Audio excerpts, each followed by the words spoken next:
All right, welcome to Module 3. My lighting, I'm doing this in the evening, so my lighting here is a little bit interesting.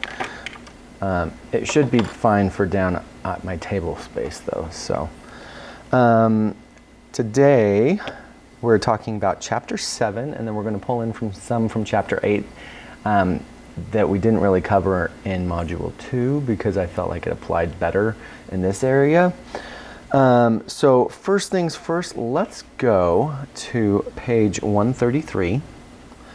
On page 133 in your book, you're going to find several principles about added fullness, and that's what we're talking about today, is added fullness. And this is where you can go kind of crazy with designs. Not like we couldn't go crazy before, we totally could, but this just adds another layer of just another tool in our toolbox for pattern making is what it is.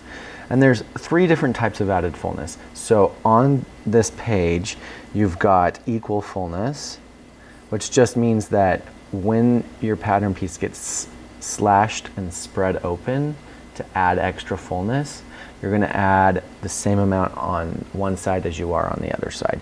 And they have a picture of it there. So take a good look at that one. They've got a good example of that equal fullness, one-sided fullness, and then unequal fullness. And then those 2 girls on the right walking towards you, they are a really, really, really good example of what that all looks like when it actually goes into person. So I've got a fly going everywhere. So if I wave at something, it's a fly that's trying to get me. So we've got one-sided fullness on the sleeve. It's smooth going into its seam line, but it flares out. Equal fullness, it's going to look the same at the top and on the bottom. If that was getting sucked in at the waist and you allowed it to open up and go all blousy down below, it wouldn't be as full. So like on the skirt here, you have unequal fullness. Well, if it was equal fullness on the top and on the bottom, then if she were to spin, then it would turn into like a cylinder. But in this case, because it is unequal fullness, it would flare out and go up. So you'd be getting into the realm of circles is what you'd be getting into. So that is a really good illustration showing kind of what to expect if you decide to add fullness and which type of fullness you want to decide to add. We're going to be using pleats, and we're going to be using gathers. We don't use darts in this situation because darts are about taking out shape and forming to something. This is about adding extra shape, adding extra volume. So we're going to add more fabric here, and we're not going to do that with a dart. We're going to do that with gathers, and we're going to do that with pleats. So I'm going to pull the camera down, and we'll just do some quick examples. We've already shown you a little bit about just gathers in general and some pleats in general and how you can take the dart and turn it into that, but now this is just a shift. All right, so let's add some fullness here. And I think what I'm going to do to add fullness on this particular garment is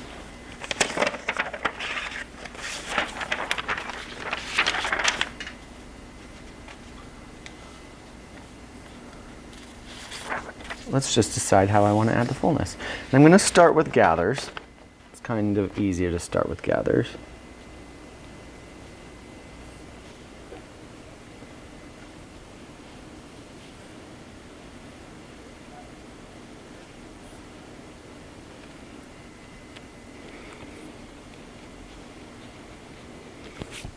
So I have my bust points.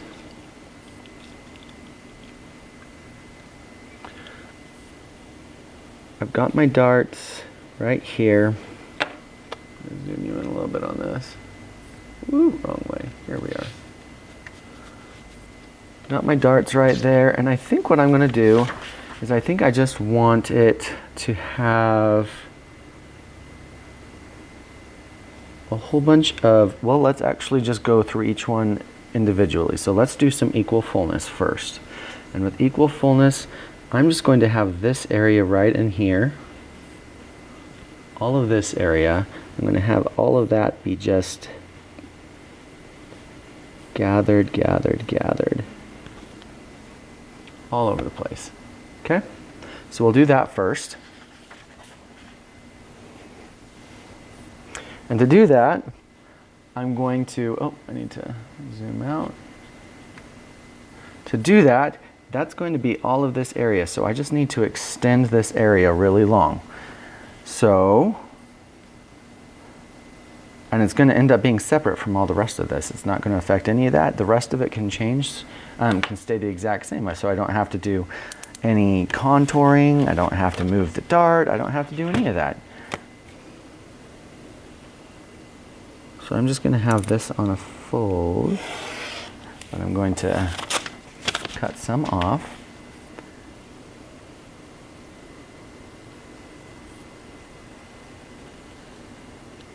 And I'm going to cut it apart.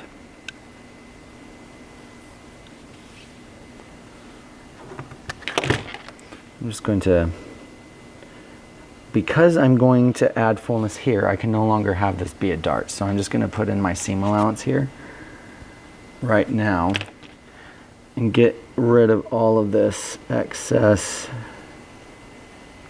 paper.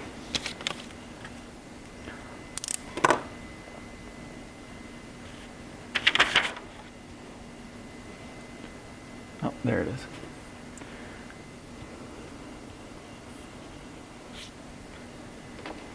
So now I need to decide how much fullness I need in here. Something that they noted in the book that I don't like is the next on page 7, not 7, I'm in chapter 7. On page 134 at the bottom, it says formula for adding fullness. And they make you just do a whole bunch of addition. It's a lot easier for 1.5 times the measurement just to use a calculator and multiply 26 by 1.5 to 2 times the measurement, 26 by 2 to 2.5 times the measurement to 26 times 2.5. So I think it's kind of silly how they have it like break it down into plus and add an addition. Like seriously, just do one thing instead of having to do all the stuff that she's doing in there. So I mean, unless that's the way you think, in which case, by all means, go ahead and do that. But I think it'd be a lot easier not to do it that way. I'm actually going to erase my bust circle here as well, at least in this area that I'm working, just because I'm not going to actually do anything on this particular project, this particular example that needs to have that. But I do want it to, all of my gathering to start at where the point of the dart is.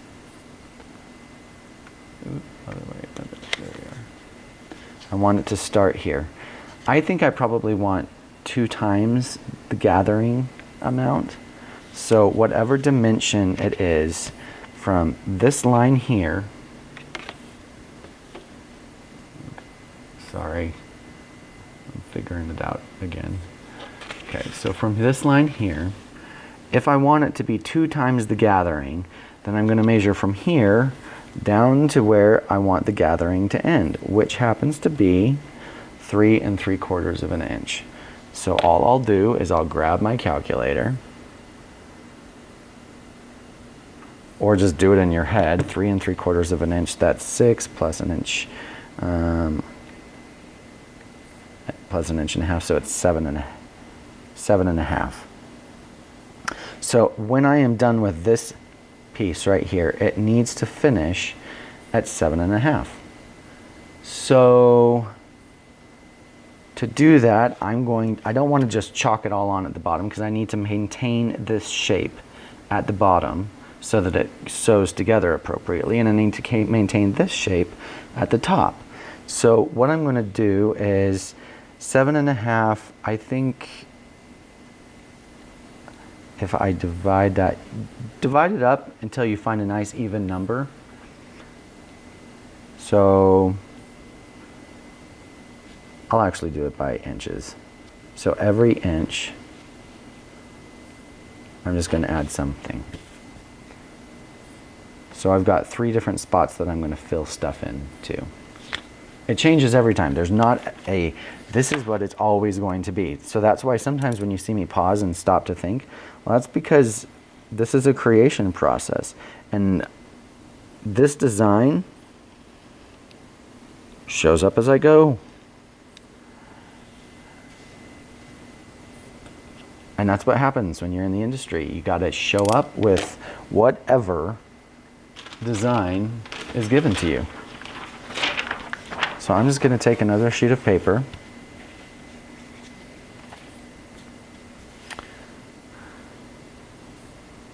and tape it on here.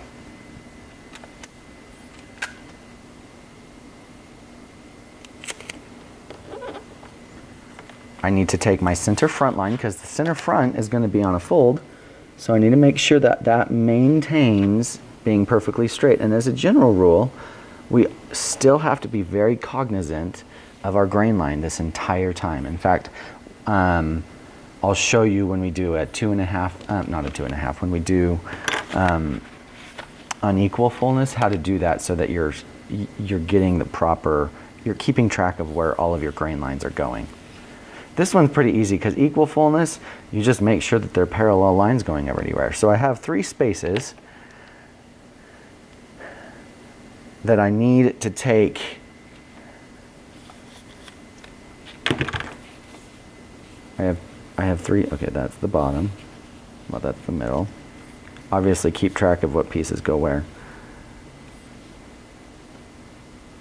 I've got 3 little slots here that I can open up. So I need to figure out the dimension of the space between all of them. So I've got 3 spaces, and I've got, my first dimension was 3 3/4. So 3 and 3, 7.5, which is our final dimension that we want. I'm grabbing my calculator.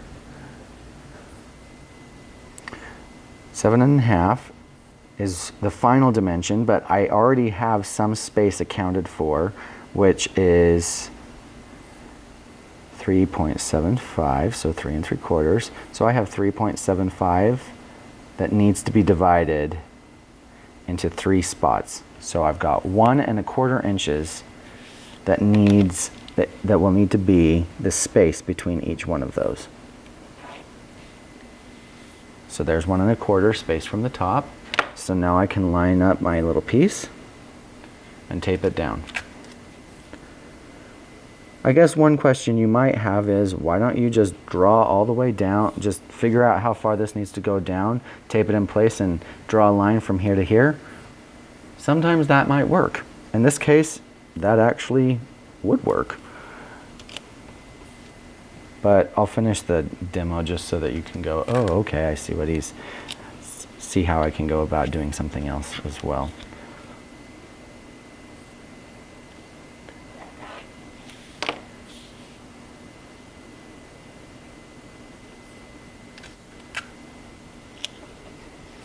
So I just measured from the bottom of this and went down 1 1/4 inches.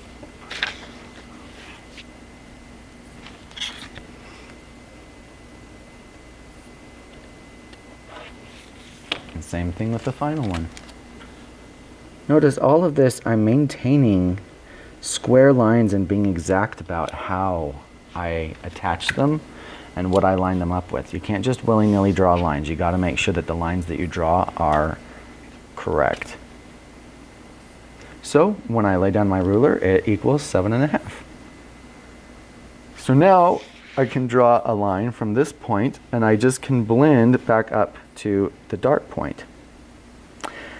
Part of the reason why I'm not sure that I actually want to do that is because if I do, there's this little part here that's sticking out. And then there's this little part here that's sticking out. And it is true, like for example, if you go to page 135, she shows that she's truing it in a very similar way. And on figure 3, looks like that's what happens. But you don't necessarily always have to go exactly with that. So probably I will go with this, but I could potentially say, oh, I don't want to lose this extra little bit of fullness here. So maybe you could come out to this point here and then go down to it.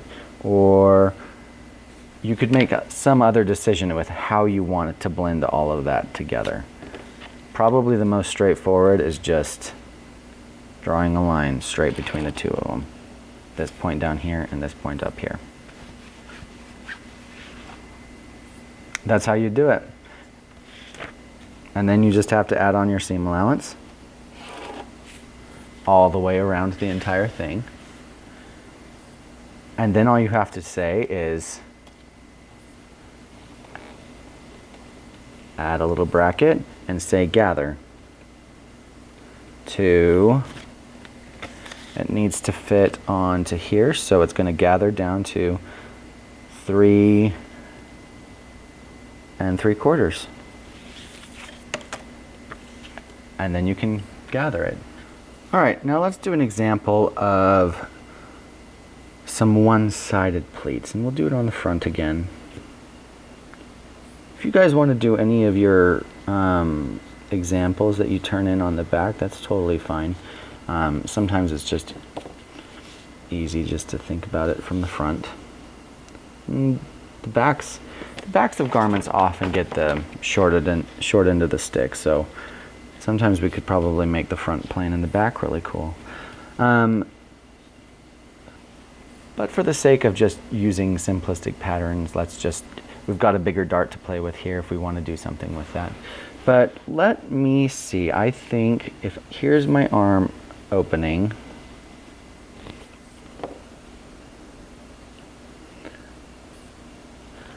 Let's say I just want, from the arm opening, I just want a whole bunch of gathers coming this direction. But I want them to disappear and be smooth. And I don't want darts. Actually, no. I think I will have the dart down here, but I don't want it to be a regular dart. I think I want it just to be gathers that are pointing up to the bust point. For the sake of this being a simple, time-friendly video, I'm just going to leave it as a dart, and we'll just pretend that we, for some odd reason, just want gathers going like that. Why? I don't know. This is just an example of what we can do. Now, the thing is, if you want it to be smooth here, it means that I'm not going to be adding gathers. The gathers aren't going to go all the way across. It looks like they're going all the way across, but if I wanted it to be equal going all the way across, I would have it looking like that. But I don't want that. I want them to smooth out right across the middle of the chest. But if I want them to smooth out right across the middle of the chest, it will require me to have a seam line right here. So make sure as you're doing this, you're thinking through, where are my seam lines going to end up? So we'll do that one really quick. This is on one-sided darts. So I've got the front here. I don't really need my bust circle right here. But basically what I want is, from here it was pointing straight. All of those gathers were happening in this area right here. That's where they all were.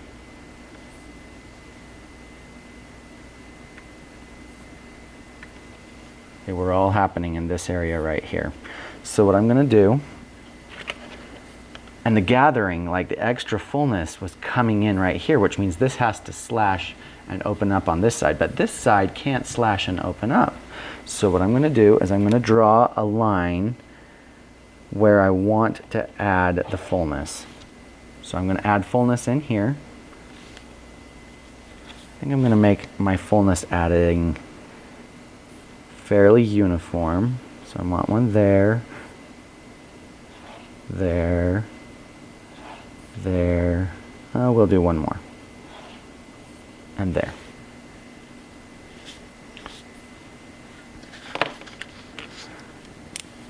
Now, I'm going to have to cut off, well, I'm going to give myself my seam allowance so I have a little bit of paper that can pivot, but not this amount. I can't use the full amount over here to be able to pivot it. So I'm just going to draw on my seam allowance at center front right from the get-go here.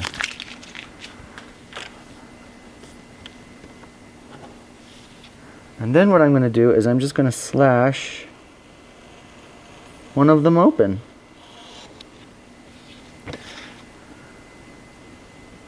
If you have an exact amount that you want to add, then you should figure out that number. Like if you're like, I want a 2 times amount of gathers, then you should measure the line, figure out how many spaces, how much needs to go in each one. I'm not going to do that. I'm just going to show you how to add the paper.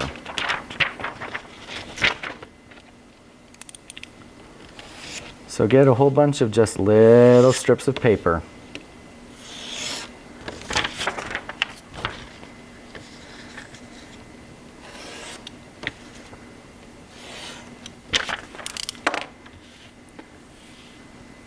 And we're going to open that up. I'll make each one consistent, but I'm just going to throw a number at it. Let me stick in, we'll put in 3/4 of an inch.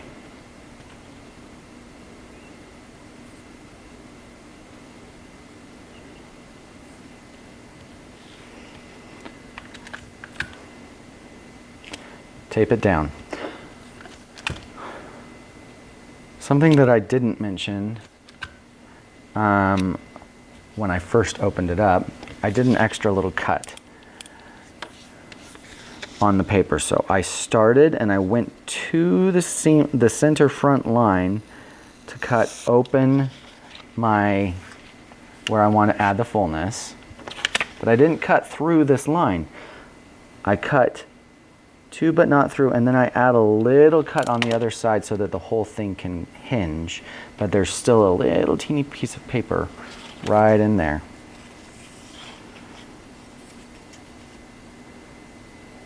Slide that in there.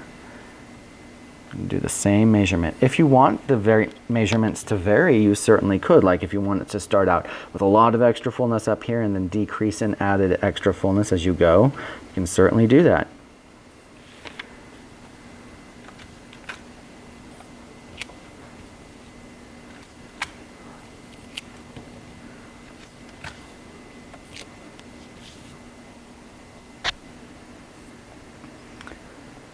All right, and I'll just go to town. I'll do the other part really quick.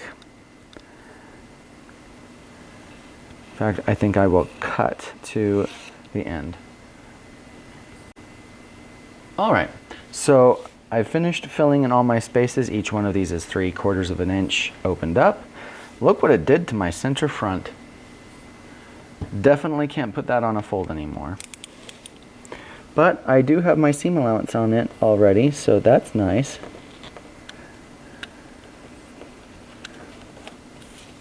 So the front,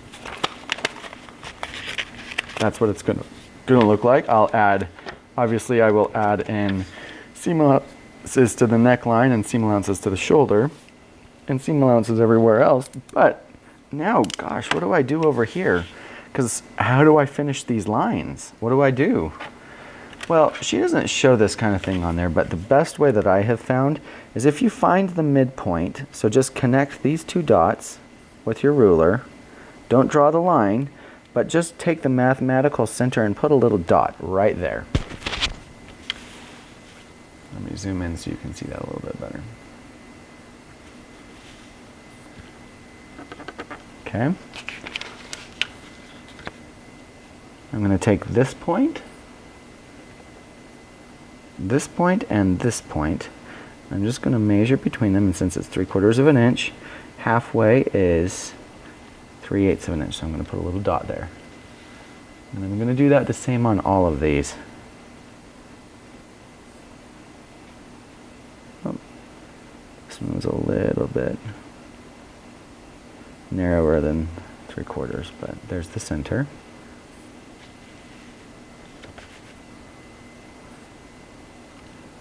There's the center. And here's where this one was. And here is the other point. So it gets very, very funky as we get closer to this really big curve. Well, gosh, how do I connect that? Well, ignore the rest of these other lines. I mean, like, kind of find the midpoint on all of these spaces too,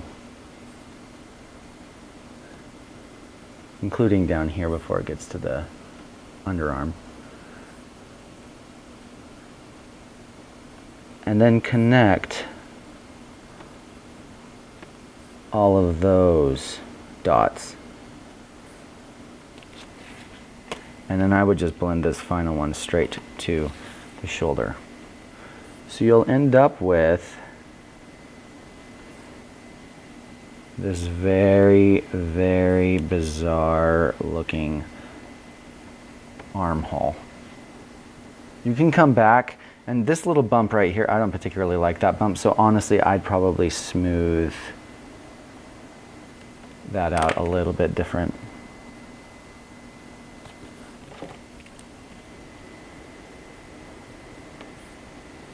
But yeah, this pattern will create that. Now we're going to do unequal fullness with gathers. And I'm going to show that on the back, and let me just show you how I'm going to show it to you, do it. So here's the back. And I think I'm going to go with a yoke straight across the back. And then, I should have drawn that line. And then I'm going to do all of this fullness down here. I'm going to add it on.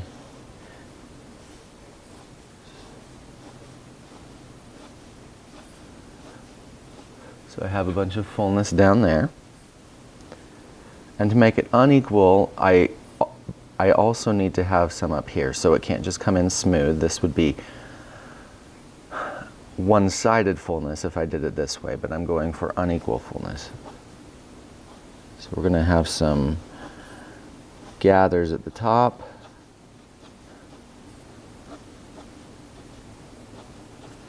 Like that. That's what I'm going to do. So I have already prepped a little bit so that you don't have to see me do the yoke again. So here's the yoke on the back. And I'm just going to use this part down here to show you how to do that unequal fullness. Well, first of all, I can look at the dart and I can say, you know what? I don't really actually need the dart, because it's just going to disappear into all the fullness. On the side seam, it's coming down and in, and if I'm trying to add extra fullness, I might as well just straighten that down. So I'm going to add on about an inch. At least on my pattern, I'm going to add an inch on there. The one thing I need to make sure is that I take the same dimension from the side seam and transfer it over so that it can still sew on to the front.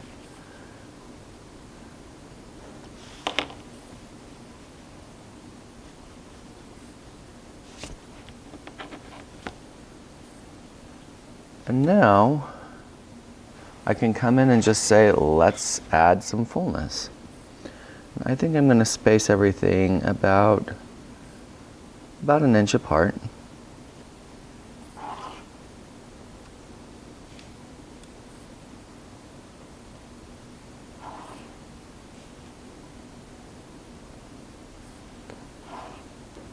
And I could come and add some underneath the underarm. Honestly, I think I would prefer just to add a little bit more out the side than have to deal with blending through the underarm and gathering through the underarm. That seems like an absolute pain in the tush, so I'm not going to do it.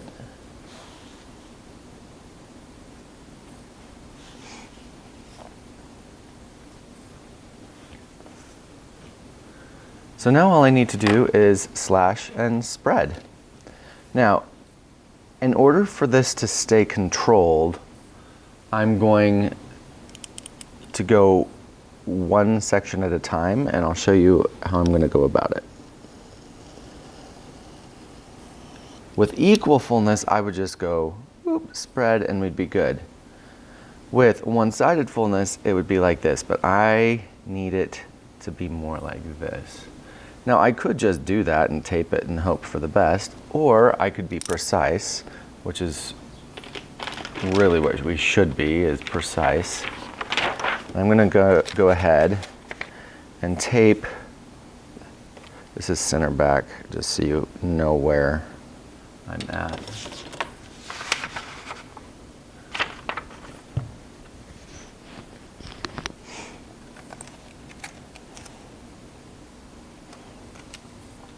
And I'm going to start taping this piece of paper on here.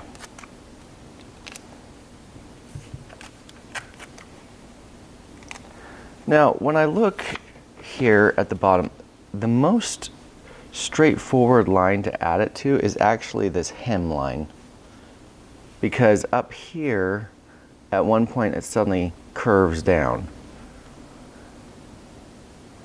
and I don't want to have to deal with trying to blend through that while I'm going through this whole process. So I'm going to go with the straightest line possible. So if this had been straight up here, I would have chosen to use this side as my building guideline. But as is, I'm going to use the base. Not the base, the hem. So now what I'm going to do to build this out is at the top, I think as I go across, I want to add a 1/2 inch up here and an inch down here. Well, to make sure that I have it lined up properly, what I'm going to do is I'm going to add 1/4. I'm going to take half that dimension, and I'm going to give myself a center line to build off of. So 1/4 of an inch up here and a 1/2 inch down here. And I'm going to draw a line that is slightly tilted. And then I'm going to take my ruler. I'm going to line my new tilted line up with one of the lines inside of my ruler.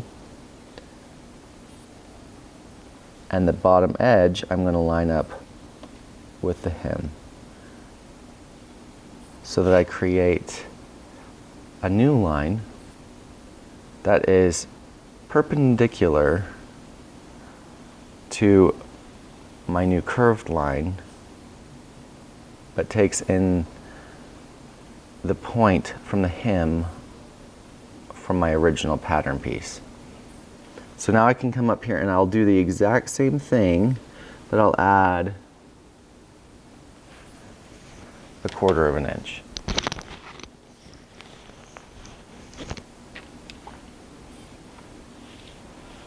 And I can bring this piece in, line it up at the hem, line it up at the top with that 1/4 inch, and tape it down.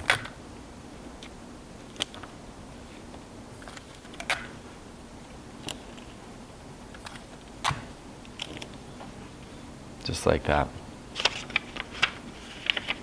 I'm going to cut off all the excess paper.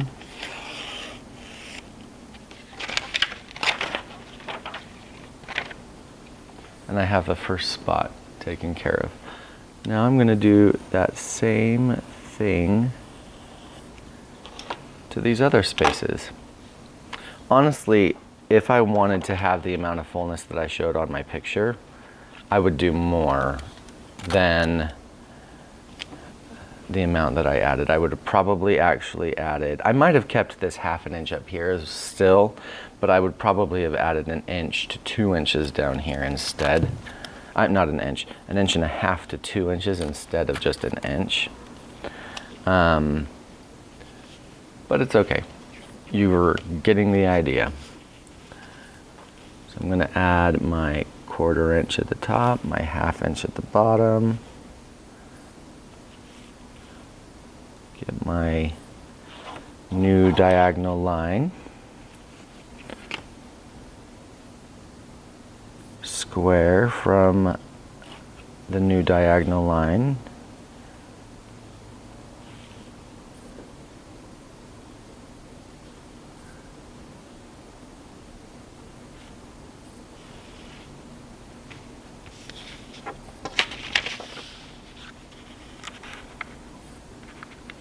And tape on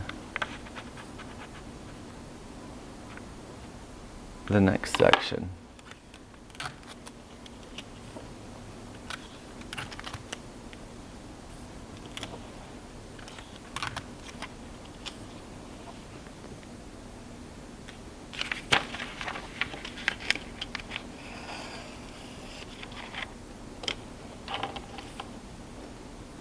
And then this final section,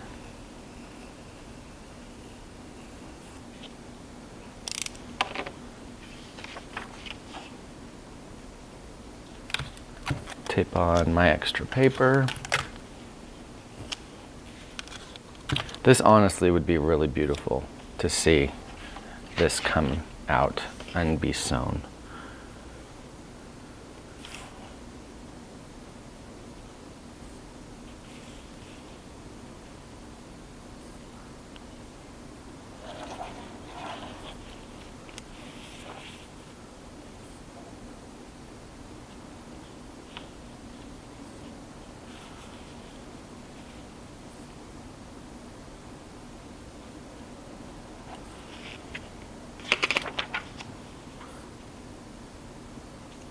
And add on the final piece.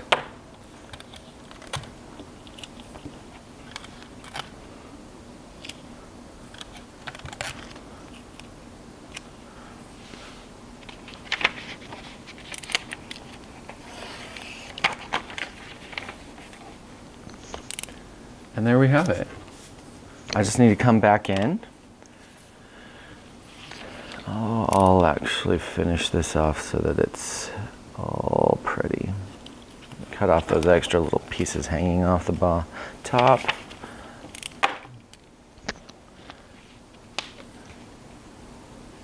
Even on the bottom here, as I got towards the side seam, there's some smoothing that needs to happen, and that's pretty darn easy to do, but not much, not as much as I would have had to do on the top. I'll add my seam allowance.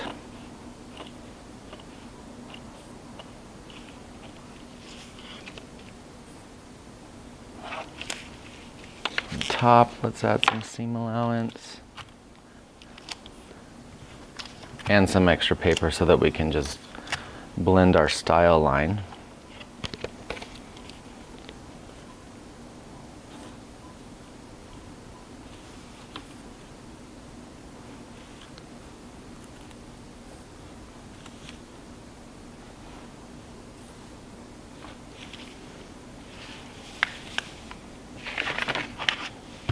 And there we go.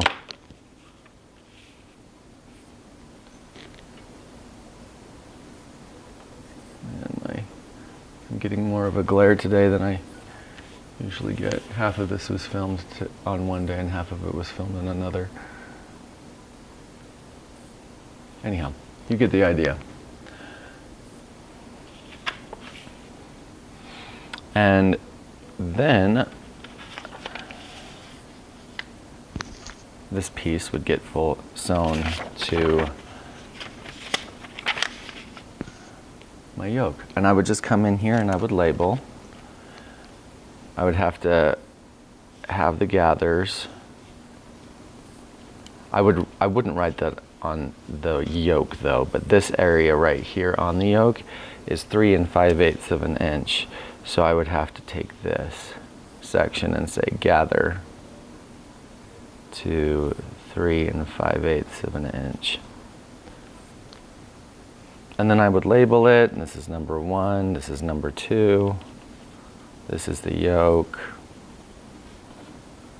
size 8, cut 1, center back on a fold, this is center back on a fold number 2, this is, I'll just call it bodice back since that's called the yoke.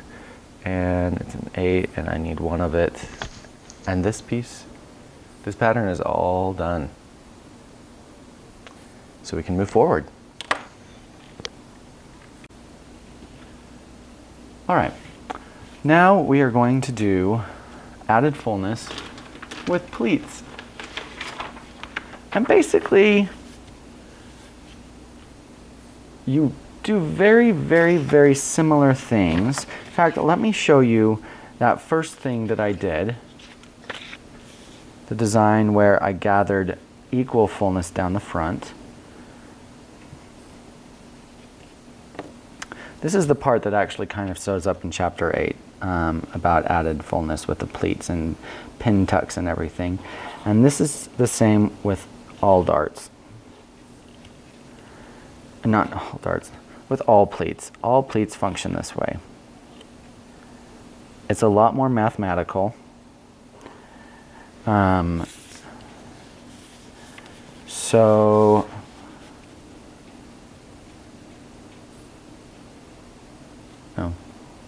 no, I want it to end right here. Okay. So I'm going to square over, and this is where I want my first pleat to start. And these pleats are going to kind of point down. So this will point down and kind of fold up like this. And then point down and fold up like this, going down. Will gravity be kind to them? I don't know. Maybe not. I might add some extra stitching on top of it to hold it in place. But to add pleats, what we're going to do is I can't just willy-nilly say, oh, I'll add fullness here, here, here, and here, and here, because pleats are going to be very structured and very dominant and visible. So if I want this line to be here, then I have to go, all right, it's going to come down, and then it's going to have to fold back up and then come down again. So for every pleat, actually, just for the way it gets sewn together, I'm going to make this pleat start ½ an inch down. And I'm going across center front. I'm squaring across center front, so that's perfectly square. So if I want the pleat to come down here, and this is where I want it to turn and then go back up and then come down, I need to add enough fabric to come up, come down to where it was, and then go down to the next pleat, which is going to be ½ an inch down right here. So I need to, if I want it to come up a full ½ an inch, and then go down a full ½ an inch, and then here, this ½ an inch is taken care of right here. So I need to add an inch in at this line for this to be able to pleat.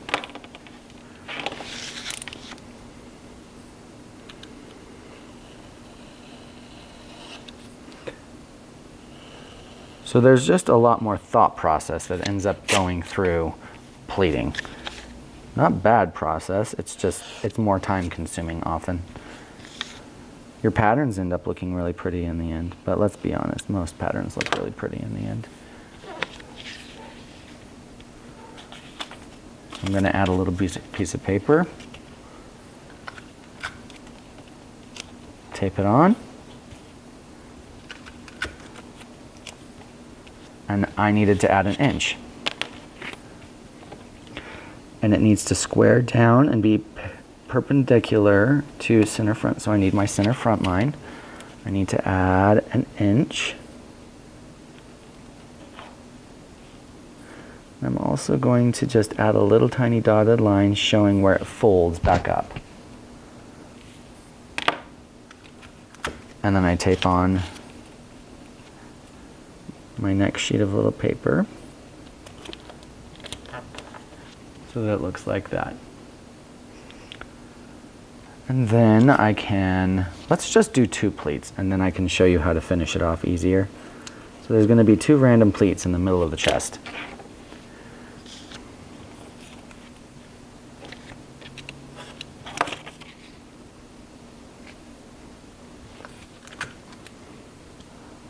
Add on extra paper, extend my center front, add my inch, give a dotted line where it's going to fold, and tape on the next bit of paper. Added fullness can take time. I had a client recently that wanted something that was going to require a bunch of extra added fullness to it. And they were surprised at how long it took me. And all I could say was, well, you added fullness, just keeps going and going and going. So now what I'm going to do is I'm going to finish. How do I know that these should be shaped? With the gathers, what we did was we just put down a ruler, connected the dots, and that was it, and we drew a line. With pleats, we can't do that. We have to do it's kind of like finishing the point of a dart. We have to actually fold it into place and then cut it to see how it's going to look. So I'm going to add enough paper here on the inside for me to pleat it. Actually, I can always add seam allowance to this other side later.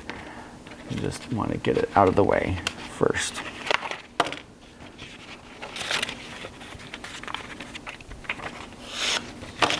So I have enough to add my seam allowance.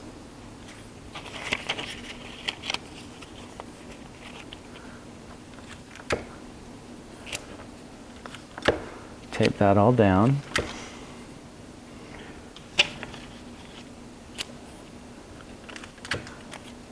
And then I'm going to start folding it. So I know that this line here, it's going to all turn and fold up.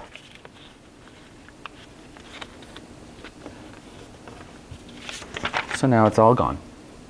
But then it needs to turn and fold down on the dotted line.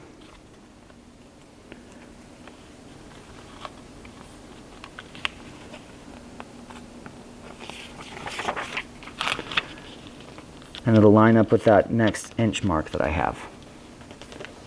So it'll look like that. And then it's going to turn around and fold up on that next straight line.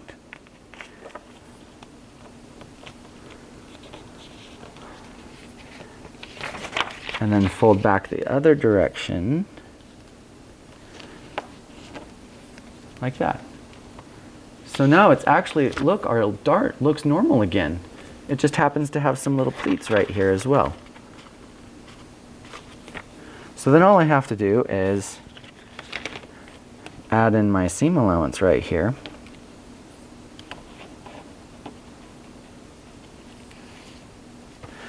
And I want to make sure that I get that seam allowance added up all the way underneath as well.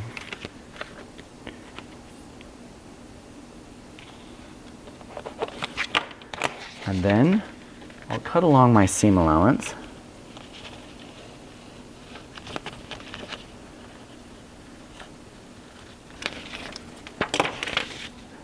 Just like that.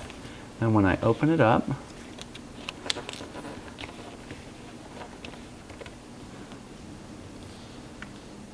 check out the shape that formed for the pleats. So if I was going along a line that had an even more extreme angle, these points would get bigger and bigger and bigger and bigger. So we need to actually go in and fold our pleats so that we know they're going to get caught the way they need to and that they'll fit right. So that's the big difference when we're adding pleats versus adding gathers, is that with pleats, we have to go in and fold our pleat to perfect it. So this was with equal fullness. With one-sided fullness, yeah, I'll show you one-sided fullness too. So with one-sided fullness, a good example is adding the pleat to the back of a dress shirt, and you want a pleat that goes and disappears into the yoke. Whoops, wrong direction. So I've already created my little yoke up here, so you guys didn't have to watch that again. And I have the bottom down here, and I got rid of the dart because I didn't want it. I figured it'll blouse out a little bit and that's fine. But now I want to add some up here, but I don't want to add any more down here. So all I need to do is decide where I want the pleat. I could put the pleat right here at the back or right over here at the side. I think I'm going to do that. So that's where I want the pleat to go.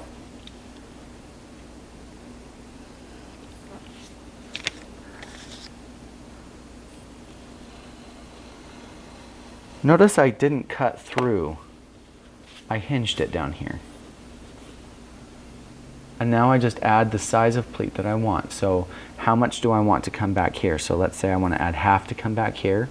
And then to get back so that it's not sucking this underneath, it needs to come back 1/2 inch as well. So I need to add a full inch to this right here.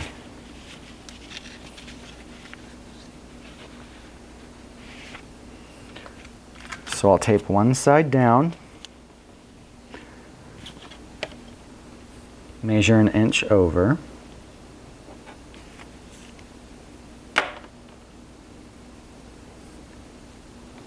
measure 1 inch over, line the point up, make sure everything's nice and flat, and tape it down.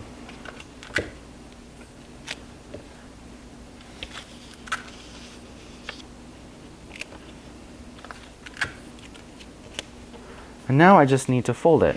So I'm going to have it fold so that all the excess goes towards center back. So I'm going to grab this. Very similar to how we do a dart. And then I'm going to fold it over so they line up.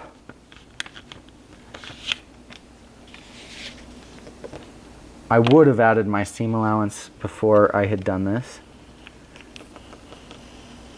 Trim along the edge. Let me get rid of all this excess paper.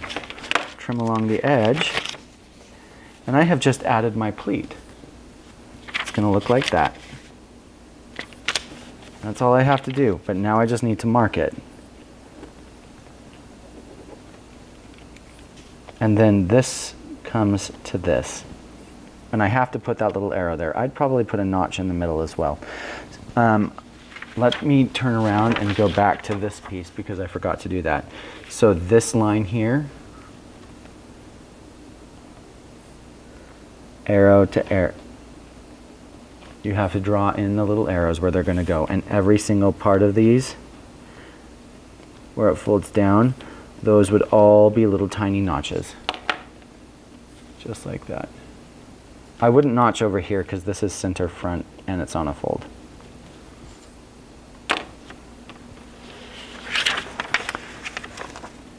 With unequal fullness, you treat it as though it was equal fullness.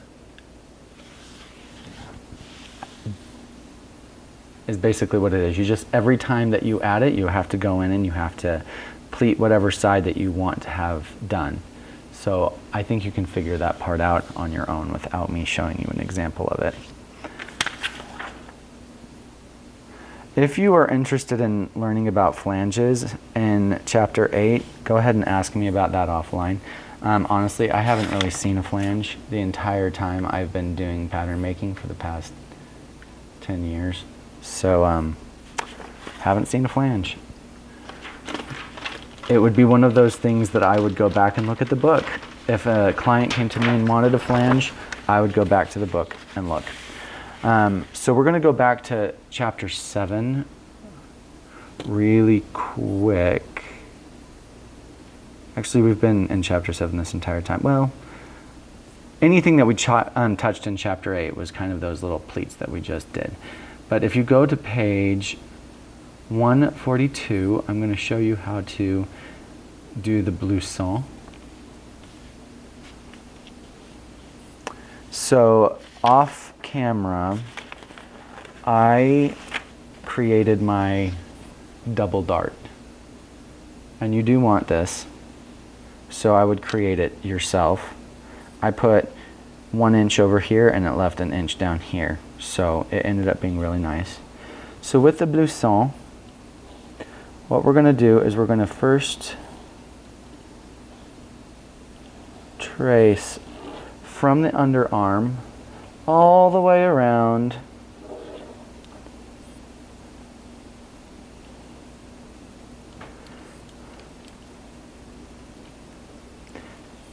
and we're not going to do this dart, but we will do this dart.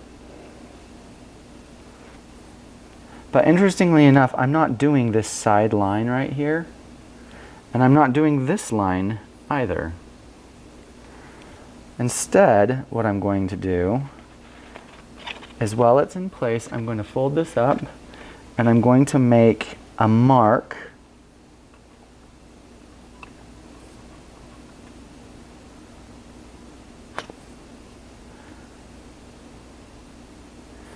out on from the underarm. So I'm going to bring this over and make a mark out here.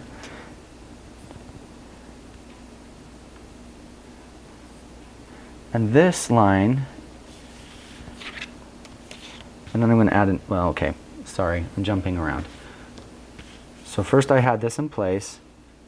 I marked my side dart, not my bottom dart. I do it a little bit different than she does. I close this up, and I just mark where that underarm is over here, the widest point that that underarm is. So that if this was closed, that's where the underarm would sit. And what this point is going to give me is, it's going to give me the widest point that I need to draw that hemline to. So then I'm going to get a square, and I'll extend, she extends it down an inch. It doesn't really matter how far you extend it down. You can always add extra fullness later, but you're going to extend that hemline down, and you're going to go square, perpendicular across. And then from that bottom hem, you're going to take your square, and you're going to square up so that it hits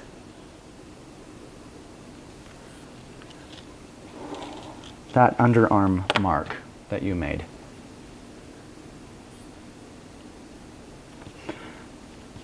The only reason we did that underarm mark was to give me this dimension, how far over here I needed to go. And now I'm going to extend the bottom dart out. So I just extended this bottom dart out to hit that line. And now I can get rid of this other line right here that was sitting inside the dart. So now this dart is the correct length for when the dart is closed and the underarm is sitting in its finished spot. So then what I can do is I can measure this dart leg, which is 2 3/4. Mine is. I don't know what yours is. And I'm going to measure that out. And I'm going to connect that new spot down here. So this is how I would form the blouson. It's a little bit more complicated than what she did, it is true. But she didn't really describe very well how she did it. So really what the blouson is doing is it's just making this entire thing square and getting rid of that middle dart so that when this is closed, it all hangs nice and straight. That's what it's doing. So it's just another block that you can use that simplifies your base. I will probably take this and transfer it over to some of this stuff. And then I would still add, even after all of that, even though it's blousy, I would still add a couple of these contour lines. I would add, oops.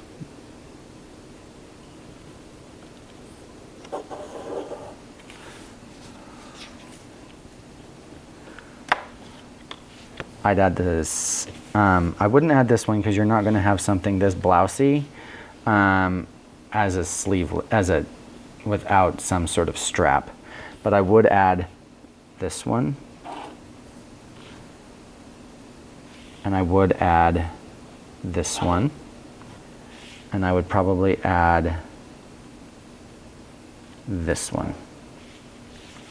Those are the contouring marks that I would add for the blouson, because you could still have a blouson that has a plunging neckline and you wouldn't want it to flap around. So those are the spots that I would add. On the back,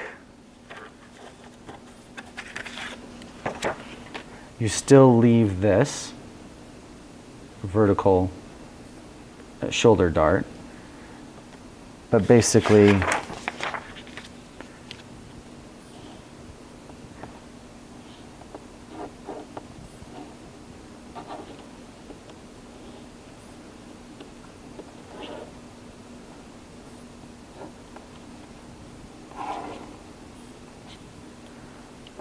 on this one, you're going to drop it down the dimension that you want. You're going to square it over. And you're going to square it up to the underarm.